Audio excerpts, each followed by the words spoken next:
কেন নামাজ পড়ো না ভাইয়া? এই বাপ, মুসলমানের বাচ্চা, কেন নামাজ পড়ো না? ছেলেরা আমার, কেন নামাজ পড়ো না? কেন নামাজ পড়ো না? মালিক আর কেমনে বললে নামাজ পড়তে?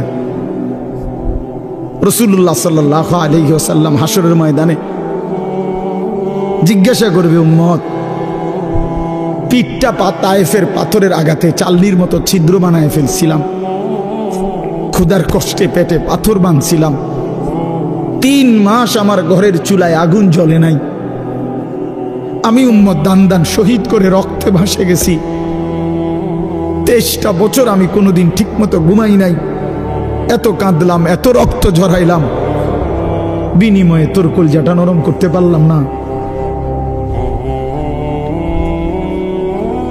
তোর দিলটা নরম করতে পারলাম না উম্মত। আমি আর কত কাঁদলে তুই আমার কথা শুনতাম? আমি আর কত রক্ত ঝরাইলে আমি নবীর কথা মনে পড়তো? বলেন, কি বলবেন ভাই? বলেন, কি জবাব হতে পারে তখন? আল্লাহ আল্লাহ আমাদেরকে বুঝ দান করেন। ওফ, এর চাইতে দামি কি বললে তুমি বিশ্বাস করতে? আল্লাহ তাআলা বলছে, দুনিয়াবাসী, আমার সবচেয়ে কলিজার টুকরা বন্ধু, আমার সবচেয়ে প্রিয় রসুল, আখিরি নবী, আমার বন্ধু, আমার হাবিব রসুল আকরাম সাল্লাল্লাহু আলাইহি ওয়াসাল্লাম, তাকে দিলাম তোমার জন্য, আমার সর্বশ্রেষ্ঠ কিতাব কোরআন দিলাম তোমার জন্য, এরপরেও তুমি পাত্তা দিলা না, এত বড় রসুলকেও পাত্তা দিলা না, এত বড় কিতাবকেও পাত্তা দিলা না, এরপরে আর কি দিলে ঈমান আনতা? আর কি বললে সেজদা করতা?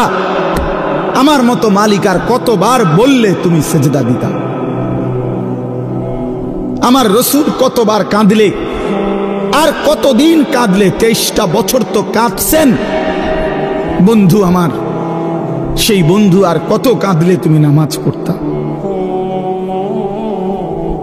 আম্মা জান আয়েশা রাদিয়াল্লাহু তাআলা আনহা বলেন, নবীজির স্ত্রী বলেন, আমি একদিন দেখছি এশার নামাজের কিছুক্ষণ পরে নবীজি হুজরার মধ্যে আমার কামরায়, আমার স্বামী, আমার নবী, আমার রসুল সাল্লাল্লাহু আলাইহি সাল্লাম, তিনি দাঁড়াইছেন, দাঁড়িয়ে আল্লাহ তাআলার কাছে নামাজের নিয়ত বাইদা উম্মতের জন্য দোয়া করতে শুরু করছেন।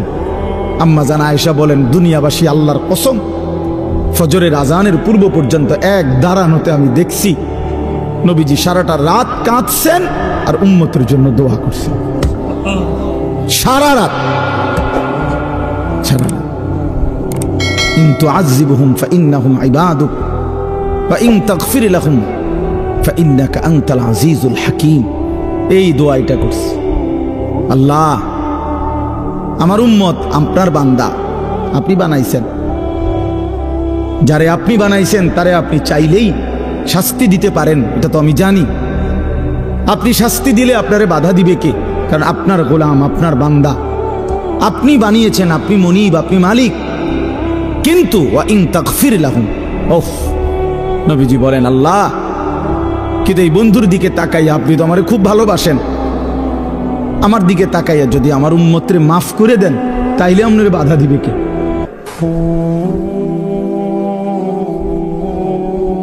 আপনি মাফ করে দিলে আপনারা তো কেউ কিছু বলতে পারবে না, এই ক্ষমতা তো কারো নাই। আপনি তো চাইলে মাফই করে দিতে পারেন, তো দেন না মাফ করে। এইভাবে কাঁদছেন মিয়া সাহেব, এইভাবে কাঁদছেন। রাতেও মনে পড়ে না, দিনেও মনে পড়ে না, বছরের পর বছর, দিনের পর দিন, কোনো দিন আল্লাহর কথা মনে পড়ে না, রাসূলুল্লাহ সাল্লাল্লাহু আলাইহি সাল্লামের সুন্নাতের অনুসরণ করা মনে করে না। কেমনে পার হইবেন বাপ? হ্যাঁ, এত বছর দাড়ি কাইটা আখিরাতে পার হইবেন কেমনে? 30 বছর সুদ খাইয়া আখিরাতে পার হইবেন কেমনে? হ্যাঁ, কোনোদিন ফজরের নামাজ পড়েন না, আখেরাতে পার হইবেন কেমনে? আপনার বিবি কোনোদিনও পর্দা করে না, এই বোন পার হবে কেমনে? 30 বছর ধরে প্রতিদিন আপনার ঘরে রঙিন টেলিভিশন চলে, আপনার বিবি বাচ্চারা নাচ গান নর্তকীর ছবি নাটক সিনেমা দেখে, মুক্তি পাইবেন কেমনে বাবা? বলেন, সবাই বলেন, ফিকির করেন, ভেবে দেখেন। কি বুঝাই দিবেন আল্লাহকে, কি বুঝাই দিবেন রাসূলুল্লাহ সাল্লাল্লাহু আলাইহি সাল্লাম? নবীজি কিছুই জিজ্ঞেস করবে না? কি মনে করেন আপনারা এমনি সবাই সুপারিশ করবে মানে কি? কিছুই জিজ্ঞাইতো না, কোনো কাগজপত্র কিছুই দেখবে না নাকি? কথা বলেন না তো। তাইলে রাসূলুল্লাহ সাল্লাল্লাহু আলাইহি সাল্লাম সুপারিশ করবে মানে কি? মানে কোনো কথা নাই, শুধু আপনি গিয়ে দাঁড়াইবেন আর আপনার ব্যস্ত বুঝ দিয়ে লাগবে নাকি? তো তাইলে হিসাব করলো কেন? ডান কাদের বাম কাদের ফেরেশতা লিখলো কেন? আমলনামা তৈরি হইলো কেন? মিজানের পাল্লায় ওজন হবে কেন? হাসরের ময়দান বিচারের ময়দান বলা হইলো কেন? বুঝেন নাই কথা? তো এজন্য এটা অনুভব করা উচিত। রাসূলুল্লাহ সাল্লাল্লাহু আলাইহি সাল্লাম সরাসরি তাফসিরে আছে, আমরা পড়ছি বাবা। আল্লাহ তাআলা যেদিন নবীকে বলছেন, বন্ধু আপনার সামনে আমি আপনার উম্মতের আমলনামা খুলব, এই কথা নবী যখন শুনছেন, আল্লাহ নবী সাল্লাল্লাহু আলাইহি সাল্লাম অঝরে কাঁদছেন।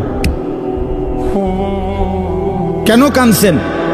মুহাদ্দিসিনে কেরাম বলে, নবীজি চিন্তা করছে, ভাবতেছিলেন, হায় আমার উম্মতের আমলনামা যদি আমার সামনে খুলে আর আমি যদি দেখি পৃষ্ঠার পর পৃষ্ঠা গুনাহ নাফরমানি, আমি সেই চেহারা আমার মালিকের সামনে কেমনে দেখাবো? আমি কেমনে বলবো সর্বশ্রেষ্ঠ নবীর উম্মত এমন নাফরমান কেমনে হয়? বুঝেন নাই? এই জন্য বিষয়টারে এত তামসা মনে করেন না। রাসূলুল্লাহ সাল্লাল্লাহু আলাইহি সাল্লামের ভালোবাসা আপনার জায়গা থেকে আপনি বুঝে নিয়েন। আপনি যেই তরিকাতে আছেন, আপনি তরিকা লইয়া আমার টানাটানি নাই, আপনার পিসাব লইয়া আমার টানাটানি নাই, আপনার দরবার নিয়ে আমার টানাটানি নাই। আপনার যেমনি হোক, আমি আপনি সবাই মিলে চলেন, ফিকির করি কেমনে আখিরাতের মুক্তি মিলবে। জান্নাতের অনেক দরজা, জান্নাতের দরজা একটা না, অনেক দরজা। যে কোনো এক দরজা দিয়ে ঢুকতেই, এই এখন শুনামু আপনার ঘরে, এখন পড়ছি, ওয়ানাযা'না মা ফি সুদুরিহিম মিন গিল্লি, আল্লাহ বলেন আমার যতগুলো বান্দাকে আমি জান্নাত দেব, ঢুকবার আগেই আমি তাদের কলিজা থেকে চিরদিনের জন্য হিংসা বিদ্বেষ রাগ ক্ষোভ ক্রোধ সরাই দেব। ইখওয়ানান, সবাইরে ভাই ভাই বানায় দেব। আলা সুরুরিম মুতাকাবিলিন, সমস্ত জান্নাতি পরস্পর পরস্পরের মুখোমুখি হয়ে আনন্দ আর ফুর্তিতে মজে থাকবে। এই জন্য দোস্ত আমার, বন্ধু আমার, বাপ আমার, ফিকির চাই, ফিকির চাই। এ কথা দিল দিয়ে বুঝতে হবে। হাসলেও মরে যাবেন, কাঁদলেও মরে যাবেন, শরীর সুস্থ থাকলেও একদিন মৃত্যু হবে, রোগ সুখে পড়লেও মৃত্যু হবে। রাজপ্রাসাদ আর অট্টালিকাতে যে রাত কাটায় সেও মরে যাবে, কুড়ে ঘরে আর ফকির সেও একদিন কবরে চলে যাবে, নাকি বলেন? বলেন সবাই, বলে আমরা সবাই যেতে হবে কিনা বলেন? অতএব যেটা নিশ্চিত মৃত্যু, এটাকে ভুলে যাওয়া ঠিক না। আখিরাত নিশ্চিত। কুরআনুল কারীমের মধ্যে আল্লাহ বলছে, ওয়াবিল আখিরাতি হুম ইউকিনুন, মুমিন তাকে বলে, মুত্তাকি তাকে বলে, জান্নাতি বান্দা তাকে বলে, মুসলমান তাকে বলে। আল্লাহ তাআলা বলে যে আখিরাতকে ইয়াকিনের সাথে বিশ্বাস করে। ভাষা ভাষা না, ধারণা না, আখিরাত তার ইয়াকিন। আগুনে লাগলে পুড়ে যায়, এটা আমাদের ধারণা না, ইয়াকিন। কথা বুঝেন নাই আমার? আগুনে পুড়ে যায়, আমরা সবাই ইয়াকিন, বিশ্বাস করি এটা। পানিতে ডুবে যায়, এটা আমাদের ইয়াকিন, এটা ধারণা না। মানুষে তো কয় আগুনে বেলে ফুরে যায়, মনে ফুরেও হইতেও পারে, এমনি নি মানুষে কয় এটা। তো আল্লাহ তাআলা বলেন, বান্দা আখিরাতের ব্যাপারটা তুমি এই মনে করো না যে আরে হুজুররা তো কয়, বারবার কয়, মনে হইতেও পারে, হইতেও পারে, হ্যাঁ এটারই আখিরাত না। সাহাবায়ে কেরাম রাসূলুল্লাহ সাল্লাল্লাহু আলাইহি ওয়াসাল্লামের সোহবতে, সান্নিধ্যে, কিতাবের মধ্যে আমরা পড়ছি সাহাবীদের হালাত ছিল এমন যেন তারা আখিরাতকে 24 ঘন্টা চোখের সামনে দেখতেন। ওয়াবিল আখিরাতি হুম ইউকিনুন, আখিরাতের ব্যাপারে ইয়াকিন, একেবারে মজবুত ইয়াকিন। আল্লাহ তাআলা এটা চাইছেন, আখিরাত যেন বান্দা 1 সেকেন্ডের জন্য ভুলে না যায়, মৃত্যুকে যেন ভুলে না যায়। মৃত্যু মানে শেষ না, মৃত্যু মানে সমাপ্তি না। দুনিয়ার ভদ্রলোকরা, দুনিয়ার জেনারেল লাইনের অনেক শিক্ষিত মানুষ, ওরা এগুলাকে বলে যে তিনি 60 বছর 70 বছর বিভিন্ন সেবামূলক মানব কল্যাণে বিভিন্নমুখী অবদান রেখে 70 বছরে তিনি তার জীবনের সমাপ্তি টানলেন। সমাপ্তি মানে কি? শেষ, অর্থাৎ 70 বছর পরে তিনি শেষ, আর কিছু নাই ওনার জীবনে। না না, এটা মিথ্যা কথা। জীবনের সমাপ্তি হয় না। মৃত্যু মানে সমাপ্তি নয়, মৃত্যু মানে ইন্ড নয়, মৃত্যু মানে সমাপ্তি না, মৃত্যু মানে স্থানান্তর, মৃত্যু মানে ইন্তেকাল। মানুষ কেবল স্থানান্তর হয়, মানুষ কোনোদিন শেষ হয় না, হয় না, হবে না, কোনোদিনও না, কোনোদিনও না। মানুষের কোনো শেষ নাই, মানুষের কোনো শেষ নাই, মানুষ কেবল স্থানান্তর হয়। হ্যাঁ, মাটি থেকে মানুষ বীর্যের ফোঁটা হয়, আল্লাহর কুদরতে বীর্যের ফোঁটা থেকে মায়ের জরায়ুতে যায়, মায়ের জরায়ু থেকে 9 মাসে ধীরে ধীরে পরিবর্তন হতে হতে একদিন মায়ের পেট থেকে মানব সন্তান হয়ে বের হয়, আবার পরিবর্তন হয়, আবার পরিবর্তন হইয়া কিশোর, যুবক, বৃদ্ধ, অথবা তার আগেই কবরে চলে যায়। কবর থেকে আবার হাসরের মাঠে, হাসরের মাঠ থেকে আবার আমলনামা নিবে, আল্লাহর মুখোমুখি যাবে, মিজানের পাল্লার সামনে ওজনের জন্য যাবে, ফুলসিরাত পার হবে, জান্নাত কিংবা জাহান্নামে যাবে। তো জান্নাতে গেলেও, এই ভাই এই কথাটা বুঝলেই বুঝবেন, জান্নাতে গেলেও চিরস্থায়ী, জাহান্নামে গেলেও চিরস্থায়ী। খালিদিনা ফিহা আবাদা, কোরআন শরীফে বারবার এই কথাটা আছে। জান্নাতি, সমস্ত জান্নাতে জান্নাতি থাকবে অনন্তকাল, চিরস্থায়ী, জাহান্নামেও চিরস্থায়ী। তো মানুষ শেষ হইল কেমন? কথা বোঝেন নাই? মানুষ শেষ হয়েছে তাইলে? মানুষ যদি জান্নাতে যায় তাইলেও স্থায়ী, যদি জাহান্নামে যায় তাইলেও কি শেষ হইল? শেষ নাই, অনন্তকাল, অনন্তকাল। এজন্য আখিরাত ভুলতে নাই। যে আখিরাত ভুলে যায়, মৃত্যুকে ভুলে যায়, আল্লাহর কসম, এটা বোঝা উচিত। আমিও, আপনিও, বাবারাও, নওজোয়ানরাও, পর্দার আড়ালের মা বোনরাও, আখিরাত ভুলে গেলে মুসলমান থাকে না। পরকাল যার জেহেন থেকে সরে গেছে, যার ধ্যানে, চিন্তায়, চেতনায়, চলাফেরায়, উঠা বসায়, লেনদেনে আখিরাত, আখিরাতের বলতে কিছুই তার মনে নাই, তারে মুসলমান বলে না, মুসলমান বলে না। পৃথিবীর আর কোন ধর্মাবলম্বীদের কাছে আখিরাতের ব্যাপারে স্পষ্ট কোনো ধারণা নাই। হিন্দু ধর্মের অনুসারী যারা, তারা মনে করে মৃত্যুর পরে মানুষ আবার পুনর্জন্ম হয়, জন্মান্তর হিন্দু ধর্মের একটা গুরুত্বপূর্ণ বিশ্বাস তাদের। আবার পুনরায় জন্ম হয়। প্রথম জন্মে যদি সে ভালো কাজ করে, পরের জন্মে আপনার বড়, তাদের উত্তম মানুষ, তাদের ধর্মে যারা মনে তাদের মতো হয়ে আসে। আর যদি প্রথম জন্মে মন্দ কাজ করে, পরের জন্মে বিভিন্ন জীব জন্তু, কীট পতঙ্গের মতো হইয়া জন্ম নেয়। এইটা তাদের বিশ্বাস। ইহুদি ধর্ম যারা, ইহুদি, ওই যে ইসরায়েলের যে কুত্তারা মুসলমান মারে, ওই বেঈমানদের আকীদা হইল পরকালে যদি বিচার হয়, তাইলে আমাদের সর্বোচ্চ 40 দিন আমরা মুসা আলাইহিস সালামের কথা শুনি নাই, এই জন্য হয়তো 40 দিনে হালকা কিছু ফিটা টিটা দিতে পারে, এর বেশি দিবে না কাউরে। 41 দিনের দিন সব স্বর্গে চলে গেল। হ্যাঁ হ্যাঁ, এটা কোরআন শরীফে আছে। এটা এইভাবে খ্রিস্টানদের আকীদা হইল, এই যে সারা পৃথিবীর যত খ্রিস্টান ইউরোপের, তাদের কথা হইল আমরা পৃথিবীতে যত অপরাধই করি না কেন, আমাদের পরকালের সমস্ত অপরাধ মোচন করে আমাদেরকে স্বর্গে নিয়ে যাওয়ার জন্য আমাদের যেই ঈসা আল্লাহর পুত্র নাউজুবিল্লাহ, উনি রেডি হয়েছেন, উনি সমস্ত পাপ নিজের কাঁধে তুলে নিয়ে আমাদেরকে স্বর্গে দিয়ে দিবেন। পাগলের কি পরিমাণ মাথা খারাপ! আমার এক হুজুরে বলতেন, আরে প্রথম মাথা খারাপ হইলে কয় পাগল, এরপরে আবার মাথা খারাপ হইলে কি করবে, তখন বলবে আর যে পাগলের মাথা খারাপ।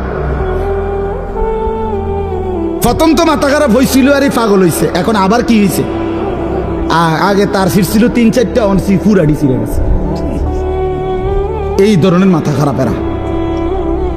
তাইলে বিশ্বাস করেন ভাই, পৃথিবীর কারো কাছে কবর, হাসর, মিজান, আমলনামা, আল্লাহর মুখোমুখি দাঁড়ানো, মিজানের পাল্লায় ওজন হওয়া, ফুলসেরাত, জান্নাত জাহান্নাম, বিচার আচার হিসাব কিতাব, এগুলো নিয়ে স্বচ্ছ পবিত্র সঠিক বিশুদ্ধ ধারণা কারো কাছে নাই। একমাত্র আল্লাহর কোরআন, প্রিয় নবী সাল্লাল্লাহু আলাইহি ওয়াসাল্লামের হাদিস, এর মধ্যেই কবর, হাসর, আখিরাত, পরকালের সঠিক পূর্ণ বিবরণ আল্লাহ এবং তার রাসূল পেশ করেছেন। বলেন আলহামদুলিল্লাহ। আলহামদুলিল্লাহ। নবী সাল্লাল্লাহু আলাইহি সাল্লাম ভাঙ্গা ভাঙ্গা বলছে, আমরা হাদিসে পড়ছি, নবীজি সাল্লাল্লাহু আলাইহি ওয়াসাল্লাম জানাজা পড়তে গেছে। হযরত বারা ইবনে আযিব থেকে বর্ণিত, তিনি বলেন যে আমরা নবীজির সাথে এক সাহাবীর জানাজা পড়তে গেছি। তো যেখানে জানাজা হবে ওইখানে গিয়া দেখলো, নবীজি দেখলেন এখনো কবর খোঁড়া শেষ হয় নাই। ওয়ালাম্মা ইয়ালহাদ, কবর খোঁড়া এখনো শেষ হয় নাই, তাহলে আরো সময় লাগবে 20-25 মিনিট, কথার কথা। তো এখন কবর খোঁড়া যদি শেষ না হয় তো জানাজা পড়বো কেমনে? কবর তো রেডি হয়েছে না এখন। তো নবীজি সাল্লাল্লাহু আলাইহি সাল্লাম সাথে সাথে ওইখানেই বসে গেছে। সাহাবীরা গোল হয়ে চারদিকে বসছে, ওই যারা জানাজা পড়তে আসছিল। আল্লাহ নবী সাল্লাল্লাহু আলাইহি সাল্লাম হাতের মধ্যে একটা লাঠি, মানে কাঠি, এই ছোট মনে করেন একটা কাঠির মতো কিছু নিয়া নবী সাল্লাল্লাহু আলাইহি সাল্লাম মাথা নোয়াইয়া ওই মাটির মধ্যে কিছুক্ষণ এরকম আঁকা আঁকি করছে। হযরত বারা সাহাবী বলেন, কোনো মানুষ চিন্তিত হইলে যেরকম নিজে নিজে যেরকম দাগ দেয়, মানে মনে করেন আপনি একটা কিছু গভীর চিন্তা করতেছেন, তো হাতের মধ্যে একটা চাবি আছে, দেখবে চাবিটারে সে ঘুরায়, অথবা একটা না একটা কিছু, মানে বোঝা যায় সে একটা কি আছে, চিন্তার মধ্যে আছে। তো সাহাবী বলেন যে ওই ছোট যে লাঠিটা, এটা এরকম দাগ দিতেছে, আঁক দিতেছে, আমরা বুঝতেছি যে গভীর কোনো চিন্তা করতেছে। এরপরে নবীজি বললেন সাহাবীদেরকে 3 বার, প্রথম বললেন ইস্তাইযু মিন আযাবিল কবর, সাহাবীরা আল্লাহর কাছে দিবানিশি কবরের আযাব থেকে পানাহ চাও, কবরের আযাব থেকে আল্লাহর কাছে মুক্তি চাও। 3 বার বলছে কথাটা। এরপরে নবীজি সাল্লাল্লাহু আলাইহি ওয়াসাল্লাম এক টানা লম্বা হাদিস, 2 পৃষ্ঠার মতো বড় কিতাবে আল্লাহ নবী সাল্লাল্লাহু আলাইহি ওয়াসাল্লাম এই কোন ব্যক্তির নেককারের রুহু কেমনে কবজ হয়, নাফরমানের রুহু কেমনে কবজ হয়, এই 2টা থেকে শুরু করে কবরের পুরা ঘটনাটা আল্লাহ নবী সাল্লাল্লাহু আলাইহি সাল্লাম বলছেন। সাহাবীরা মনোযোগ দিয়ে শুনছেন, চোখের পানি ফেলে কাঁদছেন। আল্লাহ নবী সাল্লাল্লাহু আলাইহি সাল্লাম বলেন, সাহাবীরা শুনো, কোন নাফরমানের মৃত্যুর যখন পাপীর সময় হয়, মালাকুল মউত আজরাইল আইসা প্রথম ডাক দেয় যে হে অপবিত্র আত্মা, আইয়াতুহান নাফসুল খাবিসা, এই খবিশ আত্মা বের হও, উখরুজি ইলা সাখাতিল্লাহ, আল্লাহর অসন্তুষ্টির দিকে বের হও। নবীজি বলেন নাফরমান পাপী আল্লাহর অবাধ্য, তার রুহুটা তখন বের হতে চায় না। মালাকুল মউত আজরাইল কলিজাটার মধ্যে খপ করে ধইরা রুহুটা কলিজা থেকে টান দিয়া ছিঁড়ে ফেললেই রুহুটা তখন এই কণ্ঠনালীর কাছে, এখানে কণ্ঠনালীর যে শেষ জায়গা, এখানে এসে আটকায়া যায়। এই কলিজার থেকে ছিঁড়া এখানে যখন আটকায়, আল্লাহর নবী সাল্লাল্লাহু আলাইহি সাল্লাম বলেন আর বের হতে চায় না। আজরাইল তখন কোনো কিছুকে টাইনা হেসরাইয়া ছিঁড়া, টাইনা টুইনা হেসরাইয়া যেভাবে বের করে, মালাকুল মউত আজরাইল ওই নাফরমানের রুহুকে এইভাবে টাইনা হেসরাইয়া ছিঁড়া ফাইরা তারপরে বের করে, এজন্য দোস্ত আমার, বন্ধু আমার, রাসূলুল্লাহ সাল্লাল্লাহু আলাইহি ওয়াসাল্লাম বিস্তারিত একেবারে জান কবজ থেকে শুরু করে বর্ণনা দিচ্ছেন। কোরআন শরীফ আল্লাহ বারবার বলছেন, ফালাউলা ইযা বালাগাতিল হুলকুম। রব্বুল আলামিন বলে, কোন নাফরমানের রূহ যখন ছিঁড়ে গিয়ে কণ্ঠনালীতে এসে পৌঁছে, ওয়া আনতুম হিনাইদিন তানজুরুন, তোমরা আশপাশের আত্মীয় স্বজন তখন তার দিকে তাকিয়ে থাকো। ওয়া নাহনু আকরাবু ইলাইহি মিনকুম ওয়ালাকিন লা তুবসিরুন, আমি আল্লাহ তো তখন সামনেই থাকি, কিন্তু তোমরা দেখো না। বলেন না, আল্লাহ বলেন আমিও দেখি, তোমরাও তাকায়া দেখো। তার রুহুটা বের হতে চাচ্ছে না, কণ্ঠনালীর কাছে আইসা আটকায় গেছে। এরপর আল্লাহ বলেন, ফালাউলা ইন কুনতুম গায়রা মাদিনিন, যদি তোমরা মনে করো কবর নাই, আখিরাত নাই, পরকাল বলতে কিছু নাই, তারজিউনাহা ইন কুনতুম সাদিকিন, যদি তোমাদের এই কথাটাই সত্য হয়, তাইলে এই নাফরমানের রুহুটা তার কণ্ঠনালীর থেকে টেনে তার কলজার মধ্যে ফিরিয়ে দাও, দেখো না পারো কিনা।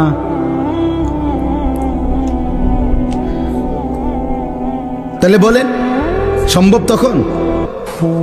মানে কেউ পারবে তো তখন নাকি? কোরআন শরীফের জন্য আছে, আল্লাহ বলছে আউলা লাকা ফাআউলা সুম্মা আউলা লাকা ফাআউলা।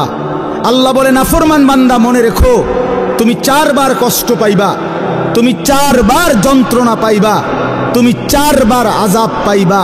আমি আল্লাহ বলে রাখলাম, আউলা লাকা ফাআউলা সুম্মা আউলা লাকা ফাআউলা। একবার জান কবজের সময় কষ্ট পাইবা, 2 নম্বরে কবরে কষ্ট পাইবা, 3 নম্বরে হাসরের ময়দানে কষ্ট পাইবা, 4 নম্বরে জাহান্নামে কষ্ট পাইবা, জাহান্নামে কষ্ট পাইবা। এই জন্য ভাই আমি আপনাদের কাছে এবার আসেন, যেই আয়াতগুলো পড়ছি, এই আর অল্প একটু সময়, এই আয়াতগুলো রাতের 11:30 বাজে, চিন্তা করেন বাইরে, এরপরও মানুষ কথা, কি আকল, কি দেমা, এরা থামবে কখন? চিন্তা করেন, মানুষের বিবেক, রাতের 11:30 বাজে গেছে, এরপরও বাহিরে কিছু মানুষ, আরে বাবা তুমি আপনি ঘুমাইলেই তো ভালো।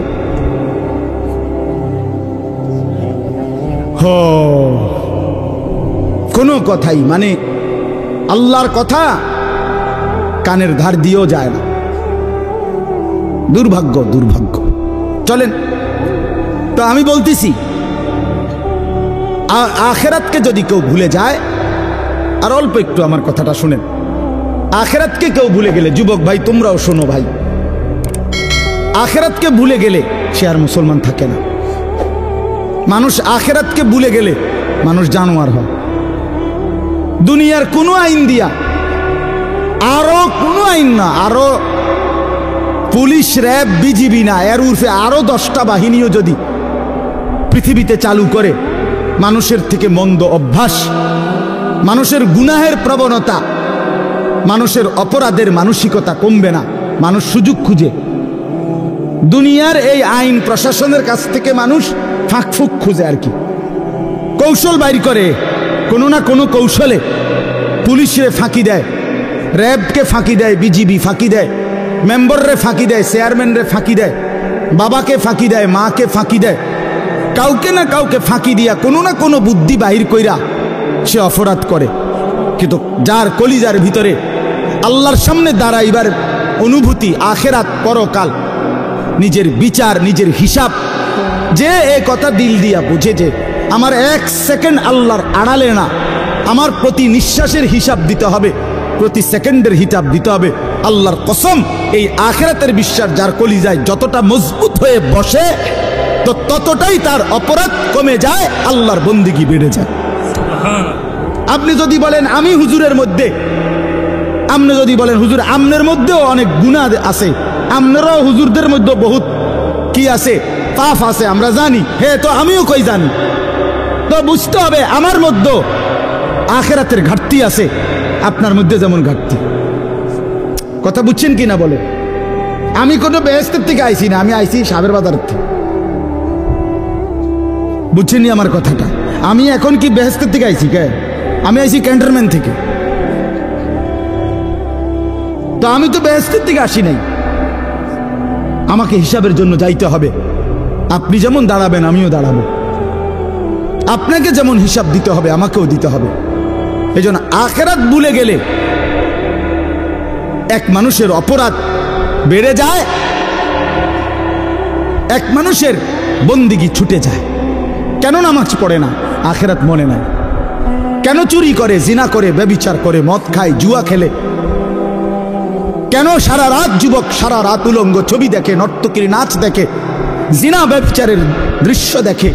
মুসলমানের বাচ্চা হইয়া কোনোদিন খোদার 365 দিনের একটা বছরে কোনোদিন ফজরের নামাজ পড়ে না। মুসলমানের বাচ্চা এত বড় জানোয়ার কেন হইল? মুসলমানের ঘরে জন্ম নিয়া এত বড় হাইওয়ান কেমনে হইল? এক মহিলা 30 বছর ধরে বেপর্দা মুসলমান হওয়ার পরও কেমনে হইল?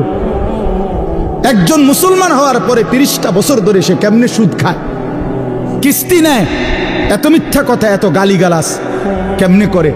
60টা বছর হয়ে গেছে বুড়া মিয়া এখনো বিড়ি খায় কেমনে?